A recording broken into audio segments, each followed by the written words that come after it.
Welcome inside our studios here in Atlanta. It is game time. Good to have you start another week of the NBA season. Casey Stern, Candace Parker, the Hall of Fame, Zeke, Isiah Thomas. This is fun. There's a lot going on. We've got games, smiles.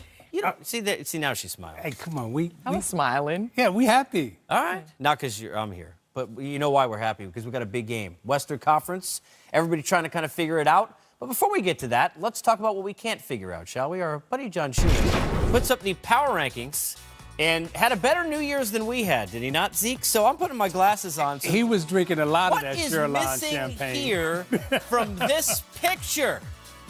The Golden State Warriors? Yes! Has he heard of a guy named DeMarcus Cousins? I'm just wondering. Now, if this was Trivial Pursuit, it would be like Sports and Leisure. It would be like, what is wrong here? Is anyone in the right spot? I'm betting his house on this one. Anyone? No. No. No. You can get John Schumann on Twitter and at NBA.com. Meanwhile, Denver and the Rockets going at it. Nikola Jokic early. Nikola. How about some bully ball? Too little. Oh. You too little.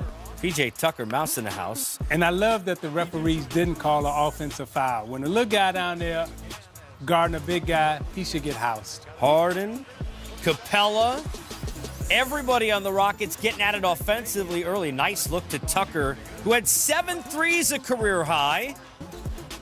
And then Harden. Candace? Oh, my goodness. It was wet. It was wet on the floor, Casey. Check the leakage. Where's that squeegee? As my mama would say, got to be more careful. That's an Up to the Rim nominee. You get that on Fridays with Smitty. Got to Man. be more careful. I'll tell you what, it makes it look easy. Look at a continuous stretch of 35 or more every game. Lead at the break was 10. Rockets extend it. Oh, we had Trivial Pursuit before. How about triple word scores? We got a lot of those. There's Tucker in the corner. 21, all from 3. And then Capella, who, look, career high with 31 points and 9 boards. We never seem to give him the credit he deserves. He doesn't. And his ability to finish around the basket, those weren't dunks. No. These weren't alley-oop dunks that Chris Paul or James Harden was throwing him. He was finishing in traffic with touch. For Harden, a 3 is pretty much a dunk now. And then Capella says, point guard, no problem. I'll steal it from you. Thank you very much. 125-107. They win at 125-113. Injuries, yes, but resilient. Give them a ton of credit. Game of the day coming up at 4 o'clock Eastern on Tuesday. The streak of 35 a game is over, but Capella gets his career high and a career high 7 threes for PJ Tucker, who talked to us via Arena Link on GameTime about everybody fitting into their role. Every night here is different. The way James is rolling, you just kind of fill in spots. You know, everybody just do their job, play their role. He gets it going. He gets our offense fueled. So, one night you might get 10, 11 shots. One night you might not get but 1 or 2. But it's just playing the same way every single game. Well, this is pretty good.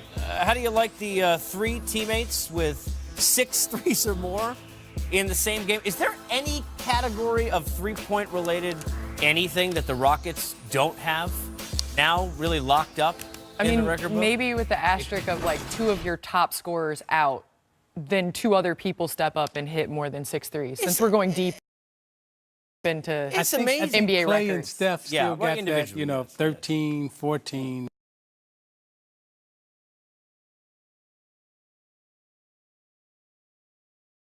Right. Threes, Maybe. but I think I can't find one from a team. It's amazing. They may have every team record. You know, I wanted to kind of hit Makes and misses. a bunch of these. Let's start with PJ Tucker, Zeke, because you got to have glue guys to win championships in any of the sports.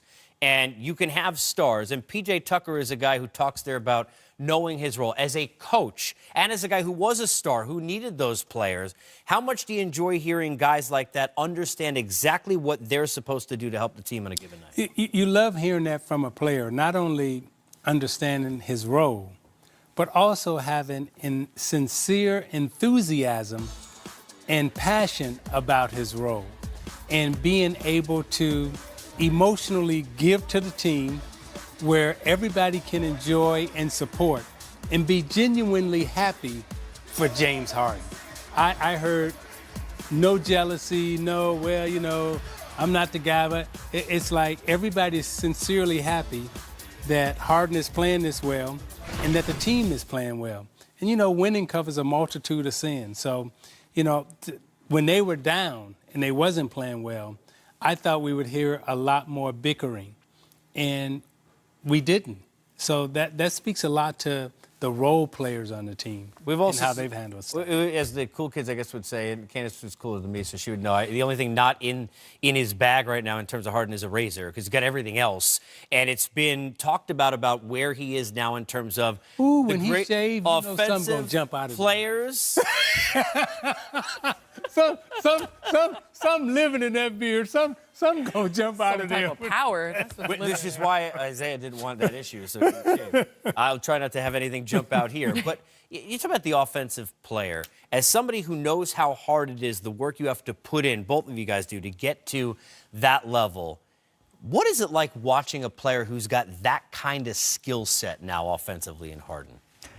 Well, I think early on, the basketball purists of the game said, you can't play isolation basketball and win a game. Mm-hmm. D'Antoni looked like a fool when he moved James Harden to the point guard position and basically gave him the keys to the offense. And in doing that, the floor is so spaced because he surrounded him with, three-point shooting, with his ability to play make. And that's the thing. James Harden makes the correct play. Yeah.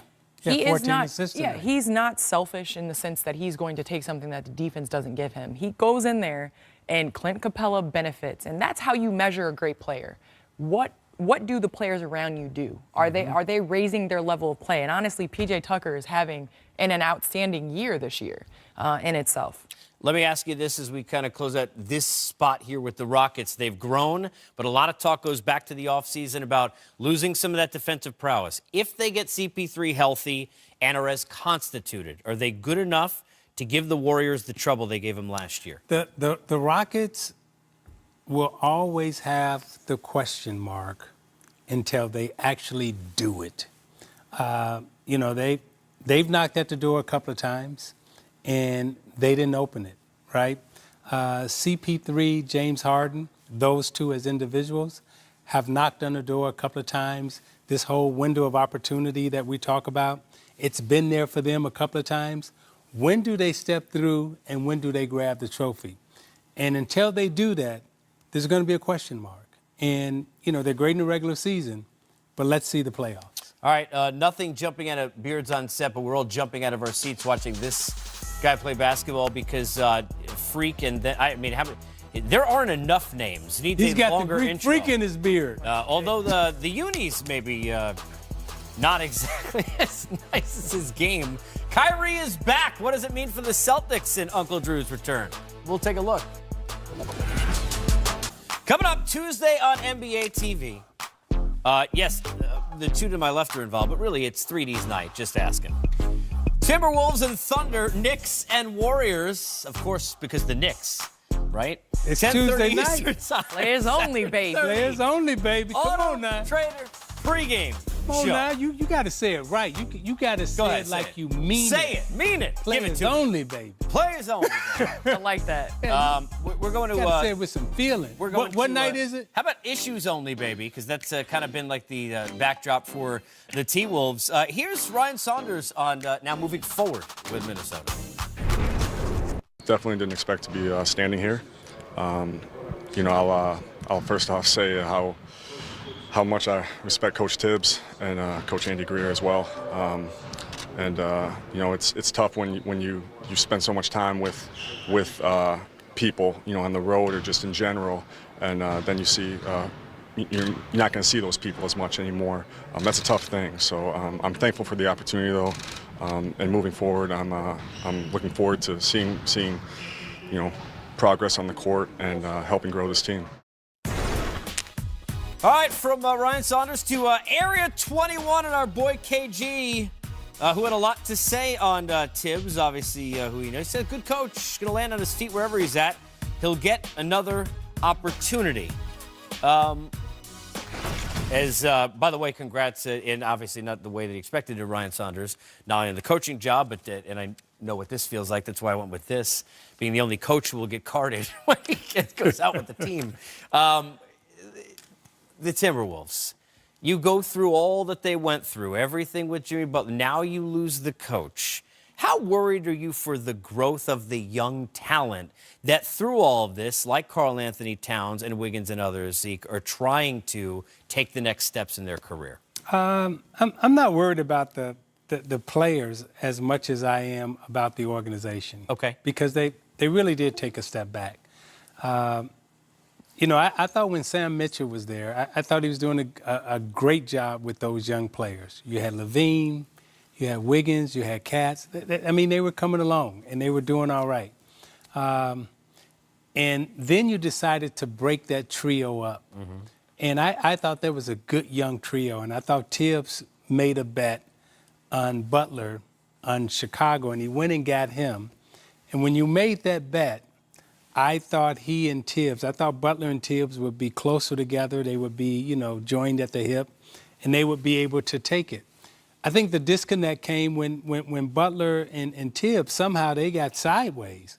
And when they got sideways, not only did it fracture their relationship, but I think it also fractured the franchise. So now the franchise is left scrambling because that relationship and that gamble on Butler didn't work out. I'm going to ask you this, Candace, as a player, because from outside looking in, I'm sure I speak for a lot of people.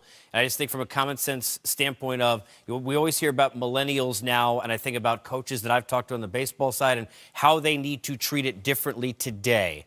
When you've got a roster with all the youth that they had, can it work with a coach like Tom Thibodeau? I mean, you paid for Bobby. I mean, we've seen coaches have a lot of success who are tough. But in today's day and age, can you be that way with young players at a professional level? It's a balance. But with this young talent, and especially up until this point, they've been doing this a lot of times. Mm-hmm. And now the coach is gone, Jimmy Butler's gone. Mm-hmm. So now it's going to be like this. Yeah. And I think that's the thing. You know, Tibbs is the way he is. We know him as a coach. Obviously, we've heard things down in Chicago with Boylan and his attempt to kind of bring that out of players. But until you want that fire, that desire to be a top player come out of you, it's not going to happen. And right now, I mean, if you're not looking at anybody else in the mirror, where this franchise goes is going to be where Kat and Andrew Wiggins takes it. We're going to see Golden State in this players-only doubleheader. And but yes, go ahead, Zeke. Let me go back to that because I do think from a coaching standpoint, the coaches do have to find a way to bring that greatness and inspire you to reach down deeper than you thought you could yourself. We watched it with Phil Jackson, with Michael Jordan, mm-hmm. Okay? We watched Pat Summitt do it to you. You watched Coach Knight do it to me. When I got to the NBA, Chuck Daly, had his way of doing it. So the great players in this league, whether it be Pat Riley, tweaking Magic Johnson or mm-hmm. Kareem a little bit, or, Dwayne Wade or, Shaq, whoever, the great coaches, they have to find a way not only to just rest on your talent, but they got to find a way to inspire you to give more. And I don't feel like Katz or Wiggins have had that fire to get inspired to do more. Yeah, and I'll recite something near close to here. I've used this before, but Leo Mazzoni, longtime pitching coach for the Braves, told me years ago, I always use this, and I know Griff loves this if he's watching, is coaching sometimes is about knowing where to blow smoke and where to light fire. Mm-hmm. And I feel like that's some of what I don't know that they've always gotten right. I think that's from the outside what I don't know if Jimmy got right. Those guys seem to, you don't want to use the word coddle, but you need to sometimes be able to push a guy with positivity too, right? Yeah, but it's a fine line, and that's why the coaches that we just talked about, they're all in the Hall of Fame. Right, sure. Because they knew how to get it out of you. Mm-hmm. But yet make you realize that it was the best for you, right? But, I went for a year and, I didn't like Chuck Daly. I didn't like Coach Knight. Yeah. I didn't like my high school coach.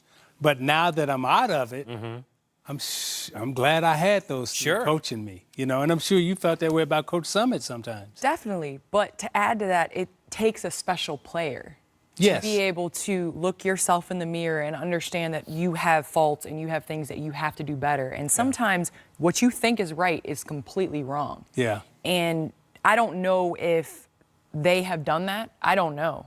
But right now, we're going to find out whether they do it or not, because everything around them that has been the quote-unquote problem, those are the only two that are left. Accountability, right? I mean, you can't win without having it yourself in the mirror, in addition to kind of everybody else. Be interesting to see. I mentioned don't sleep on that Warriors game, not because the Knicks can't beat them, but home losses. We've seen some interesting situations. Go look in that closet. The boogeyman perhaps could be out of it. We got more coming up on Game Time. Did we say some issues? The Sixers, too. We'll get into the process.